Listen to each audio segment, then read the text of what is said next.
ये बात है सन 1949 की, जब पंडित नेहरू उस समय के सबसे बड़े हिस्टोरियन प्रफुल्ल चंद्र गुप्ता को अपॉइंट किए ताकि वो इंडियन नेशनल आर्मी और भारत के इंडिपेंडेंस में उनका जो योगदान है उस पर वो रिसर्च करें और एक बुक लिख सकें। प्रफुल्ल चंद्र गुप्ता जी ने 3 साल तक कड़ी रिसर्च की और करीबन 500 पेजेस का एक रिसर्च बुक भी बना ली, जिसमें वो आईएनए का मिलिट्री ट्रेनिंग, उनके ऑपरेशंस और नेताजी के गायब होने का कुछ सबूत वो उस बुक में लिख चुके थे। लेकिन ऐसा क्या हुआ कि उस बुक को गवर्नमेंट ने पब्लिश ही नहीं किया? ऐसा क्यों होता रहा कि 1967 यानी 22 साल तक गवर्नमेंट ने बोस के फैमिली और उनके रिलेटिव्स पर जासूसी बनाए रखे। 1950 में हुए शाहनवाज कमीशन और 1970 में हुए खोसला कमीशन, ये दोनों का यही मानना था कि नेताजी की मौत ताइवान में एक प्लेन क्रैश में हुआ था और उनका जो रिमेनिंग्स है उसे टोक्यो के रेनकोजी टेम्पल में सेफली रखा गया है। लेकिन सवाल ये उठता है कि आखिर इतने सालों बाद भी इस चीज की डीएनए टेस्टिंग क्यों नहीं हुआ? पब्लिक को ये लगा कि ये दोनों कमीशन पॉलिटिकली ऑपरेटेड थे, इसलिए मई 14, 1999 में मुखर्जी कमीशन को लॉन्च किया गया। मुखर्जी कमीशन ने ताइवान पे जहां प्लेन क्रैश हुआ था वहां ऑन ग्राउंड इन्वेस्टिगेशन किया और उन्हें ये पता चला कि 1945 में ताइवान में ऐसे किसी प्लेन क्रैश का कोई रिकॉर्ड ही नहीं है। प्लेन क्रैश थ्योरी के मुताबिक जब नेताजी का प्लेन क्रैश हुआ था तब उन्हें हॉस्पिटल लाया गया था और जब वहां की मीडिया को ये बात पता चला तब वो वहां आ गए। और स्ट्रेंज बात यह है कि इतने बड़े ग्लोबल लीडर का फोटो उन्होंने उठाने तक का परमिशन भी नहीं दिया, मतलब कि ऑफिशियली उनका कोई डेथ फोटो है ही नहीं। चलो फोटो ना सही, डेथ सर्टिफिकेट तो होना ही चाहिए, लेकिन स्ट्रेंज बात यह है कि नेताजी का कोई डेथ सर्टिफिकेट है ही नहीं। 1956 में इंडियन गवर्नमेंट ने वहां पे ठहरे जापानीज एम्बेसडर के जरिए नेताजी का डेथ सर्टिफिकेट भी मांगा, तो जापानीज गवर्नमेंट ने ये कहा कि नेताजी का क्रेमेशन जहां हुआ है वहां डेथ सर्टिफिकेट किसी और के नाम से रजिस्टर है। ये डेथ सर्टिफिकेट एक जापानीज सोल्जर इचिरो ओकुरा के नाम पे रजिस्टर है। ये सुन के सही में सभी के होश उड़ गए।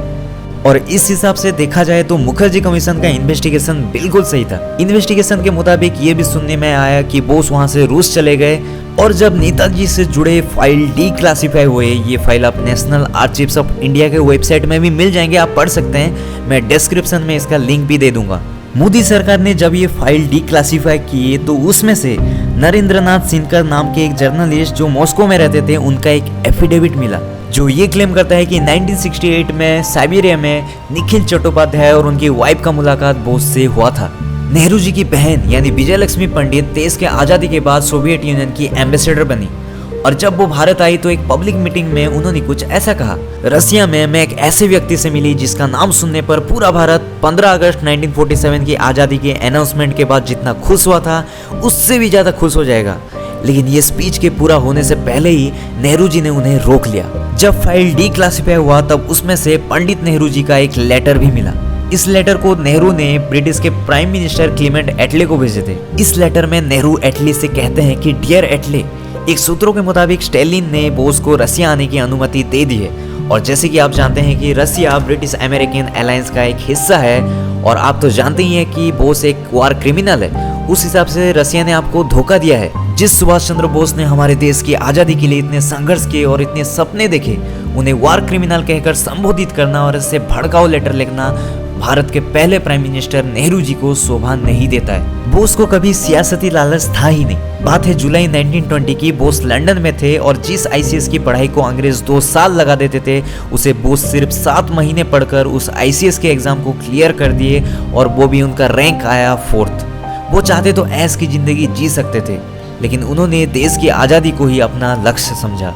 2014 में इंडियन गवर्नमेंट ने रशियन फेडरेशन को कई बार इंफॉर्मेशन मांगा कि क्या नेताजी 1945 से पहले या उसके बाद रसिया में थे, लेकिन रशियन गवर्नमेंट ने यह कहा कि हमें रशियन आर्चिव्स में बोस से जुड़े कोई भी डॉक्यूमेंट्स नहीं मिले। क्या रसिया और जापान भी नेताजी की इस मिस्ट्री को छुपाने की कोशिश कर रहा है? ऐसे कई सारे प्रूफ भी मिलते हैं जो ये साबित करते हैं कि नेताजी रूस से वापस भारत आ गए और एक गुमनाम जिंदगी जीने लगे, एक गुमनामी बाबा बनकर।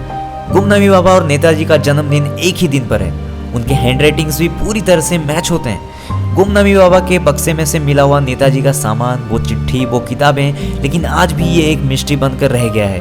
अगर नेताजी जिंदा होते तो वो भारत के पहले प्राइम मिनिस्टर होते और आज हमारा देश कुछ अलग ही होता। आज नेताजी के जन्मदिन पर मैं उन्हें सत सत नमन करता हूं और आपसे निवेदन करता हूं कि आजाद हिंद फौज और नेताजी के बलिदान को हम हमेशा दिल में रखें और नेताजी और आजाद हिंद फौज की जो हिस्ट्री हमें छुपाई जा रही है उसे हम लोगों तक लाएं। अगर ये वीडियो आपको इन्फॉर्मेटिव लगता है तो इसे लाइक कर दीजिए और अपने दोस्तों के साथ खूब शेयर कीजिए और साथ ही साथ इस चैनल को सब्सक्राइब कर दीजिए, क्योंकि आगे भी मैं ऐसे ही बेहतरीन कंटेंट आपके लिए लाता रहूंगा।